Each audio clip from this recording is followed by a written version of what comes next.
Bueno, continuando. En el inciso F tenemos que es obligación de los trabajadores el uso y cuidado del elemento o equipo de protección, el cual debe ser inspeccionado por los trabajadores antes y después de cada utilización. De encontrarse en un mal estado, no lo utilizará y gestionará su reposición. En todos los procesos del sector eléctrico se debe tener disponible un kit de bloqueo, etiquetado y condenación de acuerdo con los sistemas exigentes y con la posibilidad de liberación de energías peligrosas. Perdón. Responsabilidades del empleador. Suministrar el elemento de protección personal que cumpla con las siguientes condiciones. Que mitiguen el efecto de la exposición a los peligros, que se ajusten a las características físicas del trabajador, que se ajusten a las necesidades de la labor que desempeña, que cuenten con la información necesaria con respecto a la revisión, reposición, limpieza, uso, limitaciones, mantenimiento, almacenamiento y disposición final en la lengua nativa de los trabajadores. Este fue un problema para mí en una empresa. ¿Por qué? Porque teníamos 4 macas que trabajaban con nosotros. Guapísimo, guapísimo estas personas, muy guapas, muy colaboradores. Ellos, vos le decías, ponete, se ponen. Ni siquiera te preguntan por qué se ponen, nada más porque vos le decís que se pongan.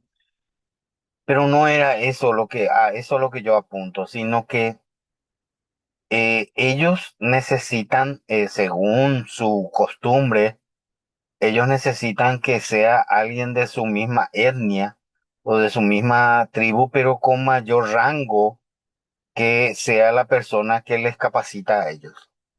Y tuvimos que contactar con el segundo al mando de la toldería, o no sé cómo se llama, no puedo decir tribu porque no es tribu, de la comunidad, ahí está la palabra correcta, de la comunidad en nuestra área, que es el área de San Pedro, y bueno, tuvimos que contratarle a este hombre para que venga a dar las capacitaciones. Yo le hablaba a él en español, él absorbía bastante bien y les transmitía en su idioma nativo, o sea, les transmitía en Macá, les transmitía a ellos las instrucciones que yo le daba a él. Obviamente no sé si decía lo que yo le decía, si repetía él o si simple decía, usen porque el gordo pelotudo dice que tenemos que usar. Eso ya no lo sé. Lastimosamente no manejo el dialecto Macá. Entonces les mentiría o les engañaría o fungiría de experto siendo una persona sin expertise con respecto al tema. Es bastante complicado para que ustedes lo sepan nada más. Hay luego, dentro de lo que dice la OIT, existe hace un pequeño apartado que dice que sí, las capacitaciones van a ser dictadas eh, a un grupo de personas heterogéneo. Se debe de comunicar en todos los dialectos presentes en la sala la misma capacitación a la misma velocidad con la que se está impartiendo, para que la misma no pierda validez. Si no, la OIT anula el trabajo que estoy realizando. Muy interesante, eso yo no lo llevaba en cuenta hasta que me pasó esto que le comenté. Eh, eh, Vinieron estos chicos de la tribu Macá, que estaban, bueno, comunidad Macá. Tengo que entender lo que digo también. La comunidad Macá que estaba perteneciente a nuestra área de influencia y nuestro patrón, porque él es un tano, decidió contratarle a ellos también para darle participación a los miembros de la comunidad activa y fue todo un tema, fue todo un tema. Salimos con, ya le digo, con más pérdida de tiempo que cualquier otra cosa. Porque yo le decía tal cosa, así se usa esto, este elemento se usa para tal cosa, le decía acá tiene que ajustar, tiene que estirar. Y el tipo traducía, supuestamente traducía en Macá, le traducía a ellos, o como le digo, decía, miren, usen esto porque el gordo pelotudo dice que acá tienen que tirar ustedes. Ya no lo sé, no sé qué es lo que decía el tipo, pero el que decía, decía. Y los tipos sí, sí, sí, y usaban todo correctamente como le explicaba yo, pero no sé qué le decía el tipo. Proporcionar capacitación a los trabajadores, sí, esto se debe realizar antes de realizar las labores, sí o sí. Garantizar que los trabajadores utilicen el PP y cómo garantizar y mediante la firma. Habíamos hablado antes de irnos al corte del receso, habíamos hablado de que necesitamos que tener el padrón de firma de los asistentes y de la atención de los mismos. Si entendieron, si no tienen ninguna duda, ellos firman la capacitación. Si tienen alguna duda, vuelven a repetir, se vuelve a repetir la capacitación hasta que lo entiendan. Identificar y señalar las áreas de trabajo donde se requiere el uso obligatorio de PP, eso ya le depende a la empresa, le compete al dueño de casa, no le compete al trabajador externo. Tener en cuenta que al trabajador en la selección del EPP, claro, no puedo yo pesar 120 kilos y querer utilizar un arnés que sirve solamente para hasta 60 kilos, porque existen arnés para 60 kilos, para 90 kilos y para más de 100. Obviamente existe diferencia de precio. De A, B y C existe diferencia de precio. No piensen que no hay diferencia de precio. Hay diferencia de precio y hay diferentes tipos también a medida que va cambiando la complejidad física de la persona. A ver. Ya. A ver, el otro botón. Ok, ahí estamos. Establecer un programa de gestión, selección, suministro, uso, mantenimiento, reposición y disposición final de los EPP que incluya la relación de EPP. La relación de EPP significa qué tipo de elemento de protección es el que le está entregando. La ficha técnica debe estar consignada con la hoja de entrega. Plan de inspección se debe tener cada cuánto se va a verificar. Y como decía la misma norma, debe ser antes de su uso y después de su uso. En ambos momentos se debe de verificar antes de almacenar. Criterio para desechar los EPP. ¿Qué criterio utilizaríamos? ¿Qué debe de perder? Y debe de perder su sentido original, que es la de protección adicional o complementaria al trabajador.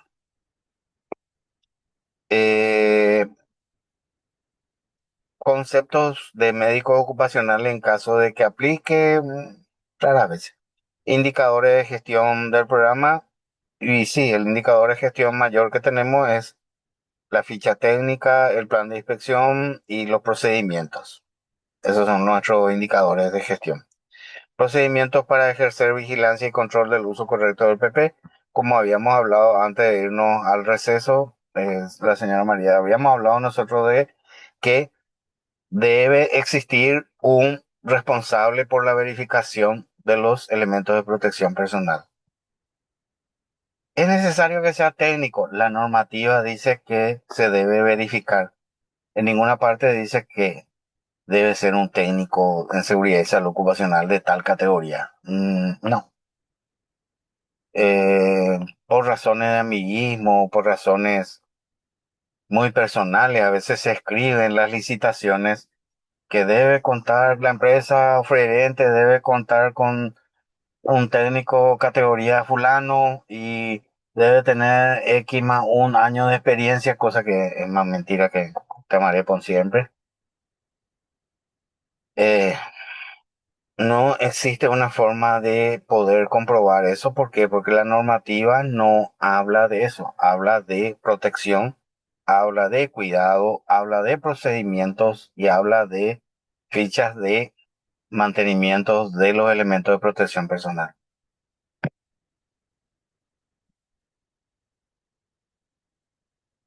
Bueno, responsabilidad del trabajador, participar de la evaluación de los usos de los EPP, aquellos que sean designados por supuesto. Participar de capacitaciones y entrenamientos, todos. Utilizar los elementos de protección personal proporcionados por el empleador de acuerdo con las indicaciones entregadas. Si vos le dijiste que para hacer X cosa él tiene que tener A, B, C, D, debe de cumplir con eso, pero debe existir un tercero que esté responsable por el uso y administración o uso y abuso de ABC. No querramos responsabilizarle al mismo usuario. Sería como que yo me estoy auditando a mí mismo. ¿Acaso yo me voy a poner una no conformidad? Ni me voy a aplazar en caso de que yo me esté tomando un autoexamen. Impresionante. Los vacíos que quedan dentro de la misma normativa es impresionante. Inspeccionar antes, durante y al finalizar su turno de trabajo las condiciones de los EPP que utiliza. Informar oportunamente al empleador cualquier daño o defecto en los EPP que pueda causar la pérdida de protección esperada. Fue lo que estuvimos hablando. Debe ser un tercero. ¿Por qué? Porque la persona normalmente te va a decir que todo está bien y te va a entregar para qué, con el miedo de que le van a cobrar o el cheque de que le van a cobrar si es que él descompone X cosa. Mantener en óptimas condiciones de higiene y almacenamiento los EPP de acuerdo a las instrucciones del fabricante y los procedimientos de la organización. No alterar ni modificar las condiciones originales de los EPP.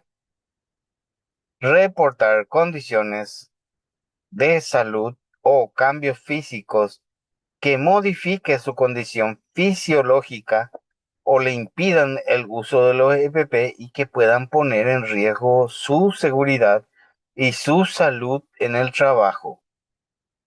Informar al empleador o jefe inmediato cuando requiera un elemento de protección personal y este no haya sido entregado o lo haya perdido.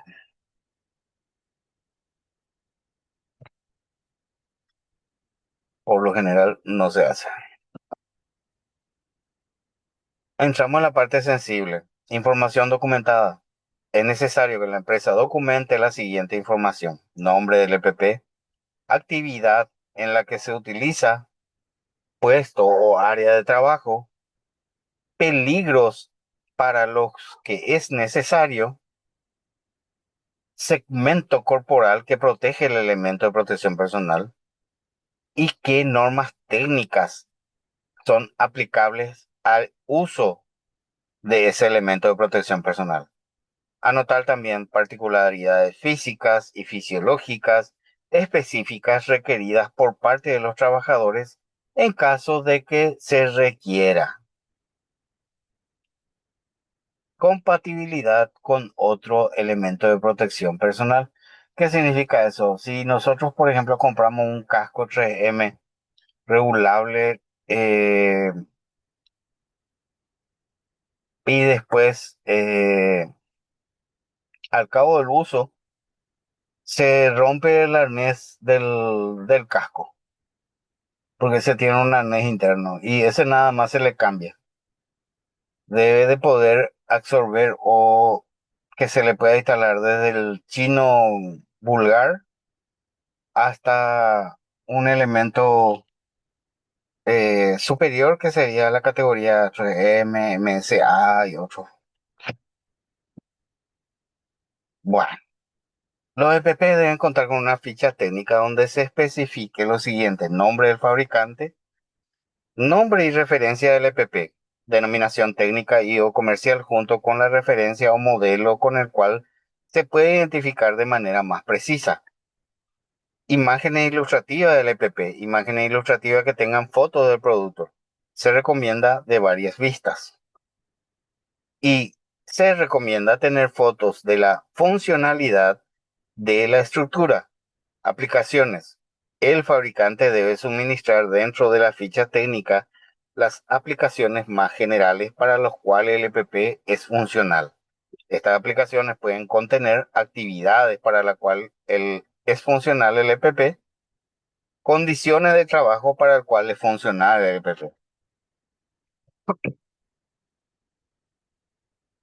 Especificaciones técnicas del EPP, incluyendo como mínimo, según aplique, por supuesto, descripción técnica, peligros para los cuales está diseñado, características y materiales. En esta sección se deben mencionar los materiales principales y secundarios. Además, estos con las características de uso con la persona y o condiciones de trabajo. Normatividad relacionada es muy importante. Se debe especificar la normatividad con la cual está aprobado, certificado o fabricado el elemento o producto. No guante Luisito, por favor. Respeto mucho la marca, pero esos son guantes de jardinería. Tengan cuidado con eso. Factores de protección, por ejemplo, resistencia al impacto, corte, etcétera. Características de compatibilidad e incompatibilidad con otros elementos de protección personal. Si se puede combinar su uso con otro o no se puede combinar, a eso se refiere. Información adicional: especificar consideraciones especiales o adicionales que sean pertinentes. Información de garantía. En este apartado es necesario que el fabricante indique las condiciones de garantía de acuerdo a la normatividad legal aplicable. Dato de contacto local, fabricante, importador o distribuidor. Es necesario que dentro de la ficha técnica el fabricante o emisor de la misma incluya los datos de contacto para brindar soporte técnico de garantía o de mantenimiento.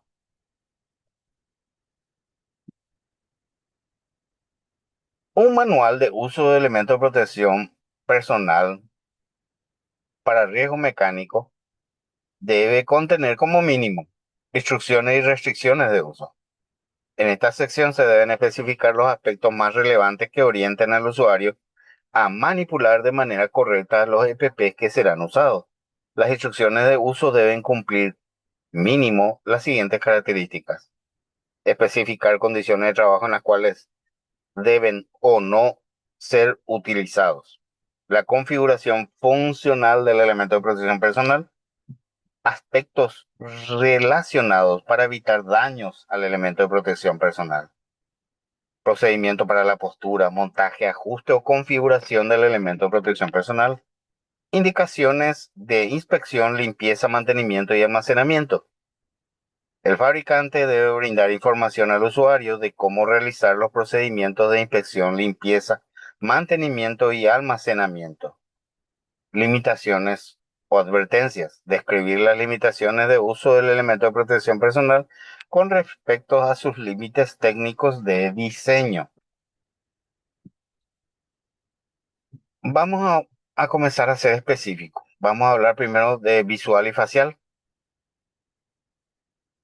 Protección de rostro y ojos: se deben usar anteojos protectores de pantalla adecuados contra toda clase de proyecciones de partículas o sustancias sólidas, líquidas o gaseosas, frías o calientes, que puedan causar daño al trabajador. Anteojos y protectores especiales contra las radiaciones luminosas o caloríficas peligrosas, cualquiera que sea su naturaleza. Capuchas de protección con visera absorbente para operaciones y o procesos que se realicen en hornos, equipos técnicos, etcétera. El empleador deberá suministrar al trabajador, profesor, protección. Ay, caracoles, todavía estoy muy cansado. Protección visual y facial basada en la identificación de peligros, la evaluación y valoración de los riesgos para desarrollar sus actividades en áreas donde haya peligro de lesiones a los ojos y cara, sin que esto implique un costo para el trabajador. Y acá es donde todos patinamos, porque te vuelve a decir, el dueño de la empresa te dice, bueno, yo les voy a comprar todo una vez. Y después me ve cuánto tiempo sirve y después vuelvo a comprar otra vez.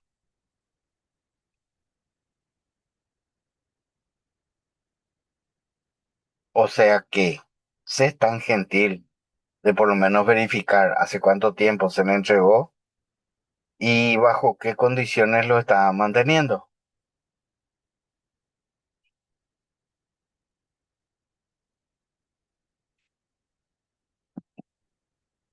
Protección para la cabeza. Para la protección de la cabeza se deberá usar cascos. Para los trabajadores que estén expuestos a recibir golpes en la cabeza por proyecciones o posibles caídas de materiales pesados, fabricado en un material liviano y resistente, de combustión, incombustibles o de combustión lenta, y no deberán ser conductores de electricidad. Los cascos que se fabriquen en el país deberán cumplir con las normas, pruebas y especificaciones técnicas internacionales. Lo de tipo 1, impacto únicamente en la corona de la cabeza. Lo del tipo 2, impacto resultado de un golpe recibido debajo de la corona de la cabeza o en la corona de la cabeza.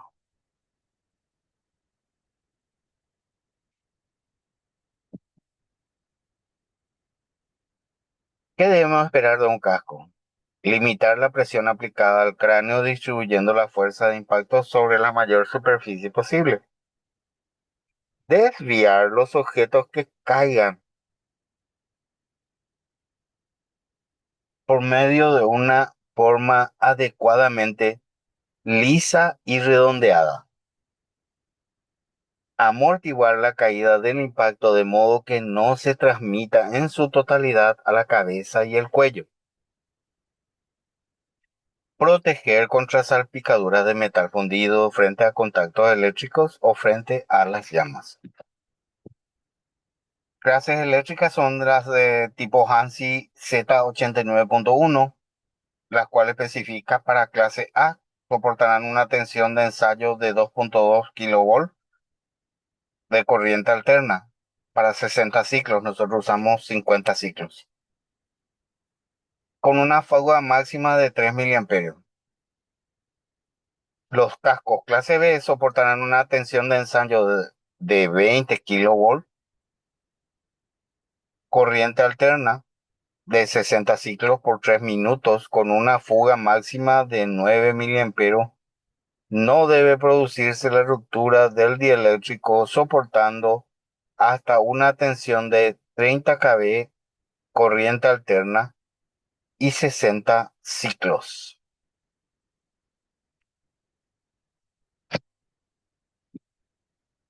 Las clases C son conductores. Los cascos clase C son probados contra aislamiento eléctrico. Los cascos clase G son diseñados para reducir el peligro de contacto con energía de baja tensión. Son probados para resistir una ruptura dieléctrica de hasta 2200 voltios. Y los cascos de la clase E son diseñados para reducir el peligro de contacto con energía de alta tensión. Son probados para resistir una ruptura dieléctrica de hasta 20.000 voltios. Protección para las manos. Para la protección de las manos y los brazos se deberán usar guantes de caucho dieléctrico, guantes de cuero para riesgos mecánicos y guantes de hule para riesgos químicos. De que estamos tratando nuestra materia y del primero, riesgo eléctrico. Entonces tiene que ser caucho dieléctrico, tiene que ser nuestro guante. Consideraciones para riesgo eléctrico. El empleador debe suministrar al trabajador protección para las manos y las extremidades superiores basado en un proceso de identificación de peligro, evaluación y valoración del riesgo para desarrollar actividades en áreas donde haya exposición a peligros tales como abrasiones, cortaduras o laceraciones, punciones y otros pinchazos, impacto y en general todo aquel que afecte la integridad del usuario.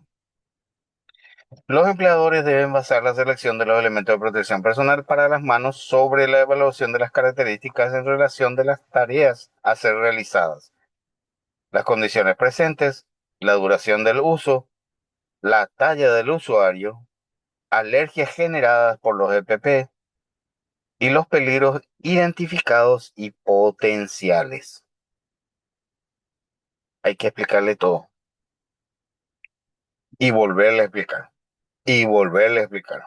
De hacerle firmar y cuando firma hay que repetirle otra vez. Entendiste todo porque esto es un documento de uso legal.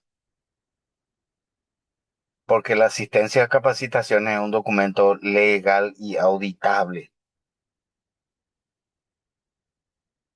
Los empleadores deben basar la selección de los elementos de protección personal para la mano sobre la evaluación de las características en relación a las tareas a ser desarrolladas, las condiciones presentes, la duración del uso, la talla del usuario, alergias generadas por los EPP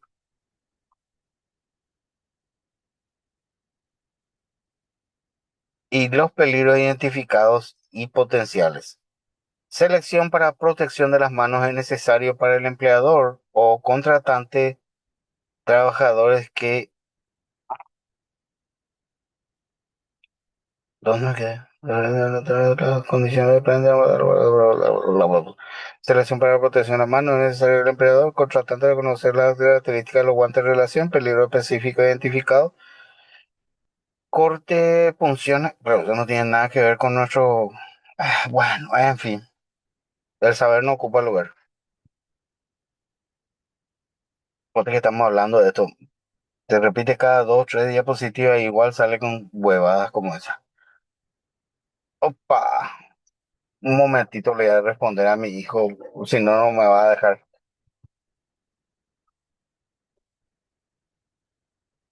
Hijo, estoy en clase, termino y te llamo. Estoy en clase, termino y te llamo. Cuando termine, estoy en clase, hijo. Disculpen, por favor, disculpen, por favor. Está conectado a mi computadora, pues mi WhatsApp, por eso no me entró la llamada. Perdón. Eh, Protección para las manos, consideraciones de riesgo eléctrico. Otra vez. Elevada resistencia mecánica,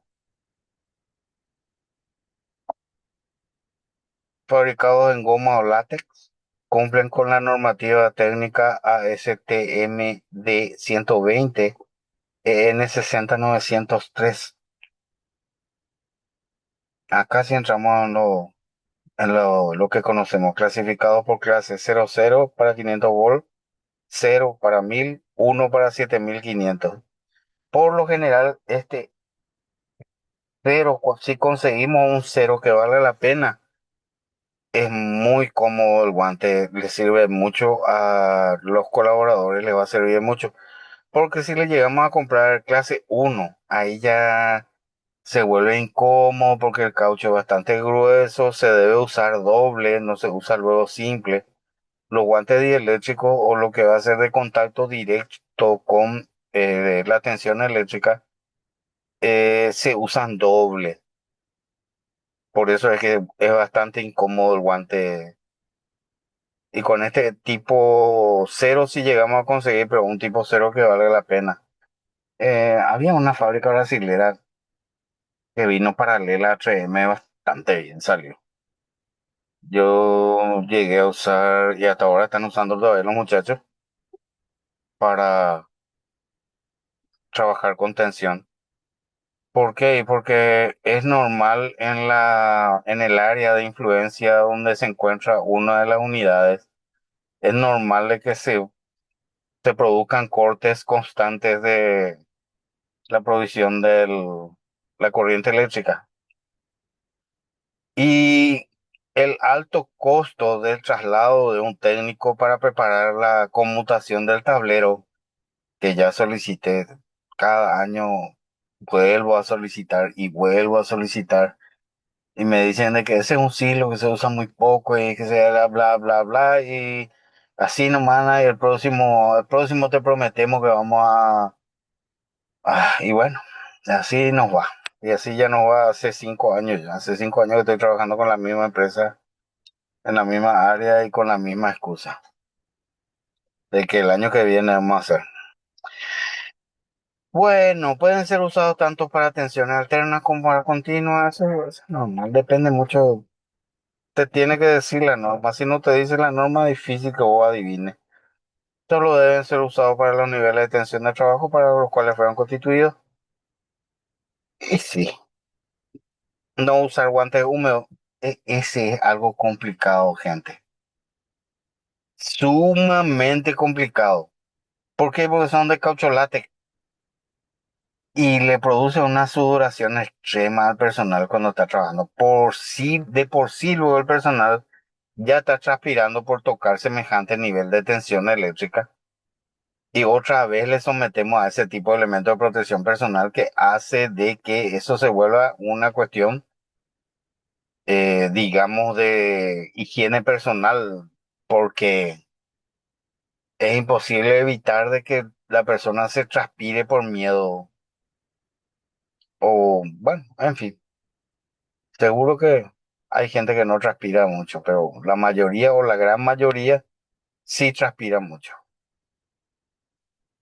Descarte guantes cuando esto presenten deterioro en su superficie, que fue lo que estuvimos hablando, los famosos agujeritos, y que yo ya sé dónde está el agujero y trato de evitar para tocar. Bueno, para protección de pies y piernas se deberá usar calzado de seguridad para proteger los pies de los trabajadores con caída de objetos pesados o contra aprisionamiento de los dedos de los pies bajo grandes pesos. Este calzado de seguridad tendrá puntera, casquillos de acero y deberá cumplir la norma de la fuerza aceptada. La puntera soportará un peso de 1.200 kilos que se coloque sobre ella y resistirá el impacto de un peso de 25 kilos que se deje caer desde una altura de 30 centímetros.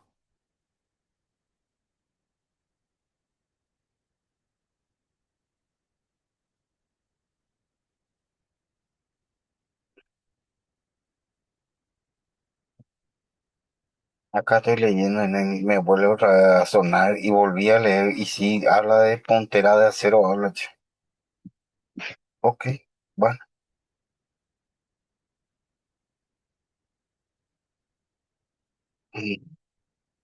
Prefiero no engañarles, que ustedes se vayan a solicitar, por ejemplo, en Indalco calzado y líder eléctrico, le van a proveer el que es de baquelita. El que es de puntera de baquelita, no es de puntera de metal. Los dieléctricos no contienen metal, tampoco contienen el metal protector ese que va por contrasuela, que es el de los comunes. Este calzado debe tener suela de caucho sellada, en ningún caso los clavos o ganchos metálicos libres de ojaletes o partes metálicas. Eso significa que hay que tener que comprar el que tiene goma. Resistente al voltaje de 1.000 voltios para corriente alterna y 1.500 para corriente continua. Porsche soporta eso y está certificado. Entramos en las herramientas aisladas. Eh, cuando se produce el desellado de los aislantes, de los elementos de protección o de manipulación con tensión, deben de ser capaces de identificar y cambiar estos elementos para poder mantener digamos, el mismo nivel de protección inicial que tenían con el uso de esas herramientas. Eh, las herramientas aisladas deben usarse siempre que vamos a trabajar con algún circuito energizado o que sospechamos que está energizado por encima de los 50 volts relativos a tierra, o sea, de 0 a 50. Dicha herramienta deberá evitar que el flujo de corriente en caso de corto o cualquier accidente de trabajo pase a nuestro cuerpo. O sea, es decir, que las debemos usar porque nuestra vida y nuestra salud valen demasiado. Yes. Por lo general no quieren, pero bueno, es una lucha. Las herramientas aisladas deben usarse exclusivamente para el uso específico, no para uso indebido. Por ejemplo, no usar destornilladores como cinceles o para hacer palanca o remover pintura, etcétera. Entre ellos solo deben usarse para apretar y aflojar tornillos y o tuercas. Los alicates tampoco deben usarse como martillos, llave o barras. Ellos solo sirven para sostener, apretar, cortar, doblar, retorcer y pelar, entre otros. Mucho más cuando estamos usando herramientas aisladas.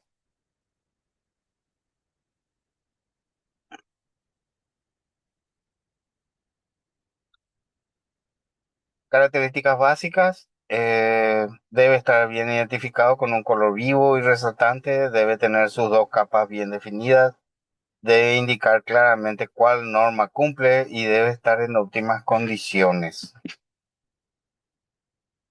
Unas preguntitas. Volvemos a lo mismo.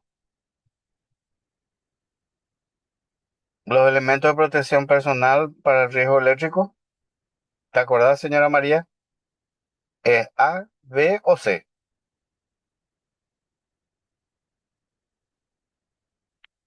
Am, Creo que era el B, profe, me parece que era. El A. Protegen, no, reducen las consecuencias de un accidente. Exactamente. En el número 2, un programa de Las gestión de dos. elementos de protección personal debe incluir A, B o C. Ahí B era. Exacto, la C. Y el número 3, un elemento de protección personal es A, B o C. El A. Perfecto, señora Belén. Le felicito, le deseo que tenga muy buena noche, que disfrute con la familia y nos vemos la próxima semana. Dios mediante, si todo está bien, me encontraré por el este del país, pero ahí en esa empresa no tengo prohibición para conectarme en el horario que yo desee. Como la próxima semana va a ser parciales, vamos a tener solamente, voy a tratar de reducir al tiempo al máximo para tener una hora más clase y en la segunda puedan rendir a partir de las 20 horas, puedan rendir hasta terminar. Que es una hora, es una vez que usted abre el cuestionario, es una hora el que está abierto el cuestionario. Sencillito como siempre para que puedan, eh, va a ser un buen mejunje. ¿Por qué? Porque tenemos que hablar de la normatividad, o sea, la clase anterior, la cual no pude dictarles a ustedes, eh, pero son puntos interesantes que hay que tratar. Son preguntas lógicas, pero traten de mironear siempre, como les digo, las diapositivas. No se jueguen el todo por la lógica. Que tengan muy buena noche, un buen descanso. Nos vemos la siguiente semana. Un placer, como siempre. Gracias, profe. Buenas noches. Buenas noches, señora. Hasta luego.